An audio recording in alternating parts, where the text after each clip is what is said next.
So this is what happens when you can't be bothered organising a setup arrangement.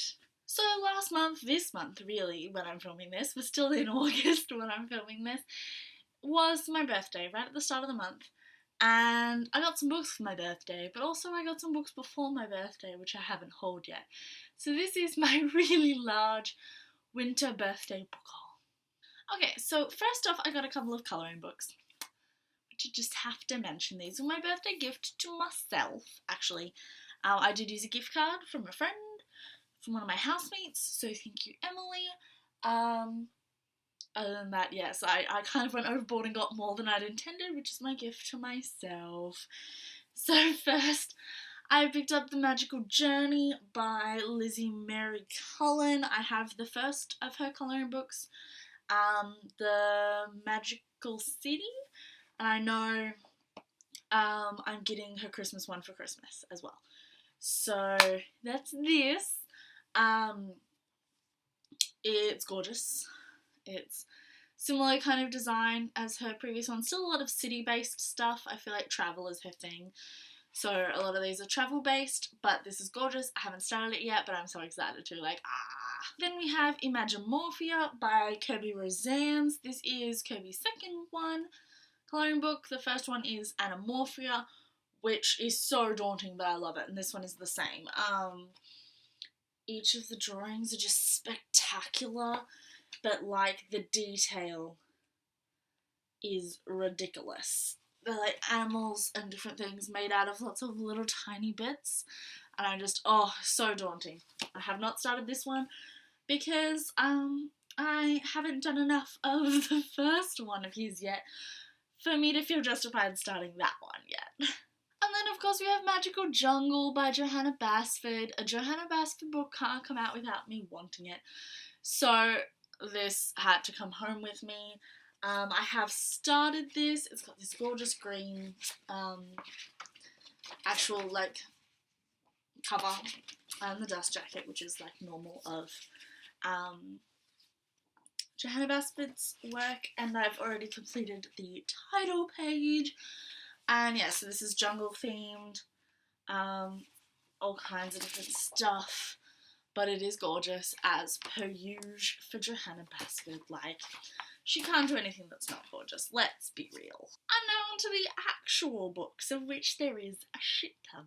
A metric shit ton. I had a gift voucher for some of these that I got from, well, not a gift voucher, I got given money by my grandparents, which I spent on a handful of these, which I believe were these next four. So we have And I Darken by Kirsten White. This is a Vlad the Impaler retelling with a gender-bent twist.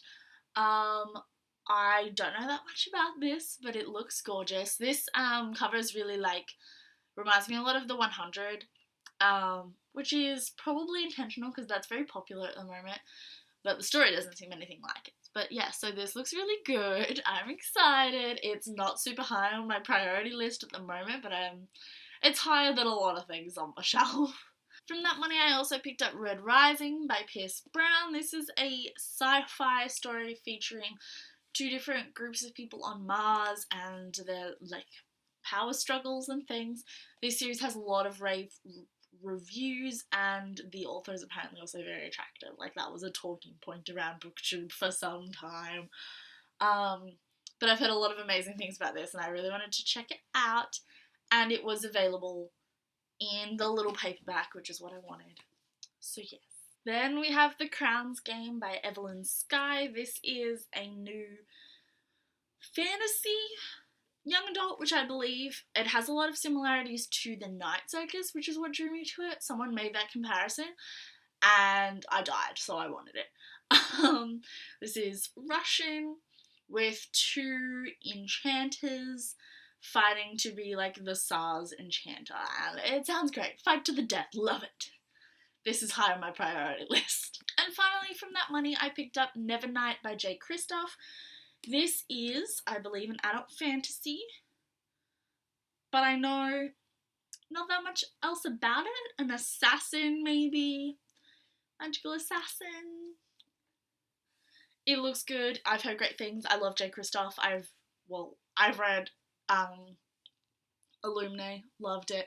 Excited to read the second one of those when it comes out. And this is just gorgeous looking, and the synopsis drew me in enough that I was like, yes, that is coming home with me. And then finally, the last of the birthday presents, I did a swap with my best friend where we live too far away and our birthdays are on the same day, so we just, like, buy our own gifts, kind of. Though apparently she's confused and didn't realise we'd done that when I told her what I'd gotten, but oh well. So, for my birthday from her, I picked up The Beauty of Darkness by Mary E. Pearson. This is huge! It's the third book in the Remnant Chronicles, which I adore. I've read book 1 and 2 already, so this is definitely high on my, to read list. It's got this lovely, very simple blue hardback, but with this, it's really hard to see in this lighting. But it's got, an embedded emblem here. All of them have that, and gorgeous. This, production value on this book is insanely good. I don't know what this third one's about other than, a continuation of the others.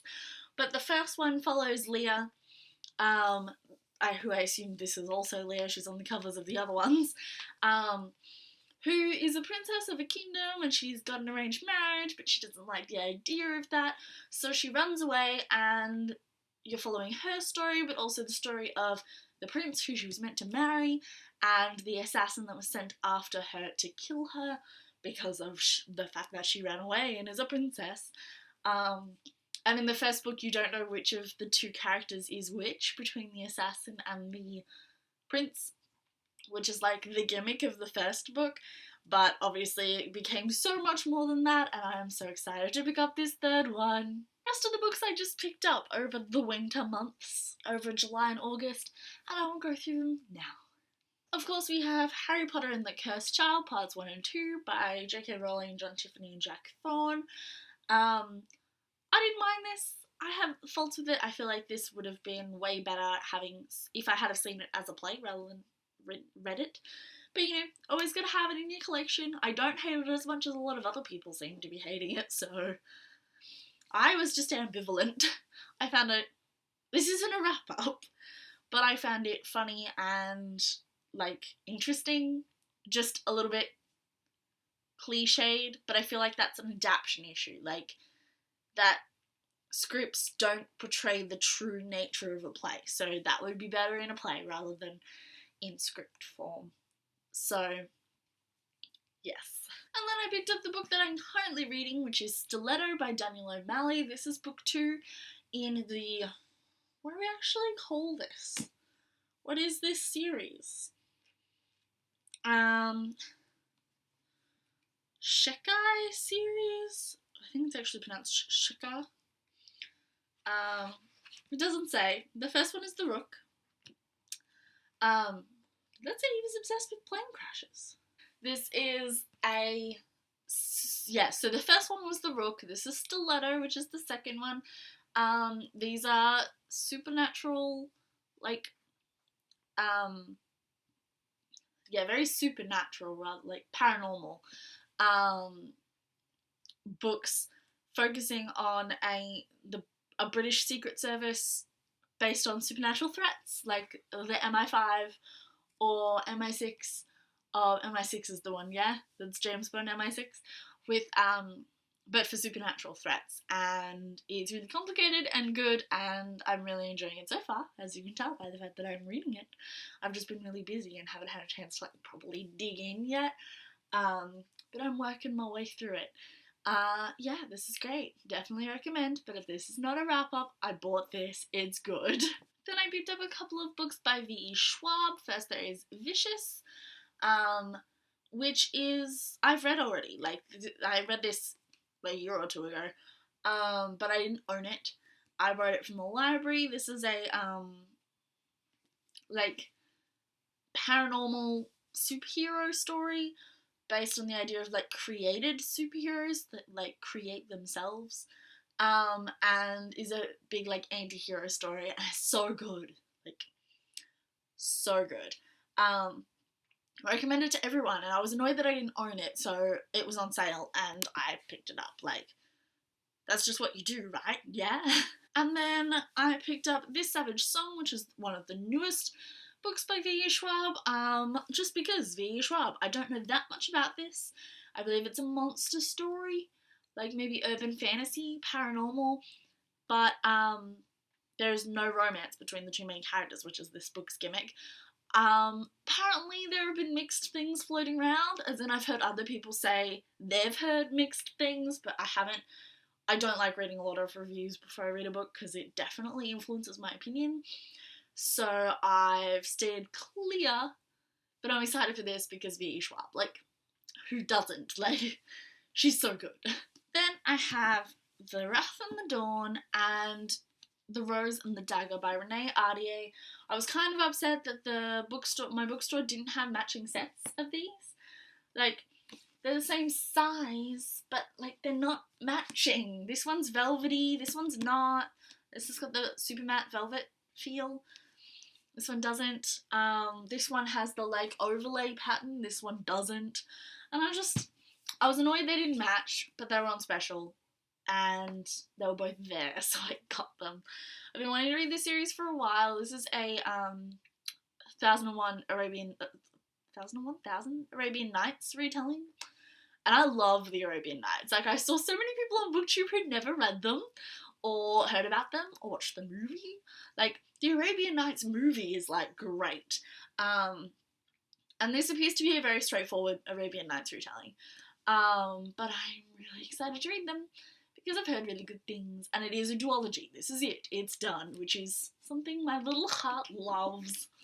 And finally, I have here The Land of Stories, An Author's Odyssey by Chris Colfer. This is the final book, I believe, in the Land of Stories series of the actual, like, base books. He also has a series of, like, additional short stories and things that come off it, which I'm definitely interested in getting my hands on. I just haven't, like, actually got there yet. Like Treasury of Fairy Tales and things like that. Yeah, so I'm really excited to read those. But this is, I'm just having a look, seeing if I can find anything. Nope. This is the last actual novel. I've read all the others. I own all the others. So this was on my must-buy list when I saw it had come out. And I'm definitely going to read this ASAP because they're so fun. Like, shortish, like they're a middle grade fantasy novel series, but they're hilarious and just great. So much fun. Definitely recommend this series, and I'm excited to read this one. So those were all the books I picked up in the months of July and August over my birthday. I'm not going to attempt to hold them up until I'm like ready for a thumbnail. Maybe I can, I just won't put the colour. I'm sitting down. It's hard when you're sitting down, but let me try.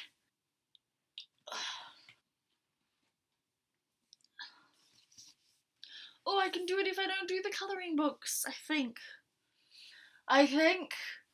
Oh.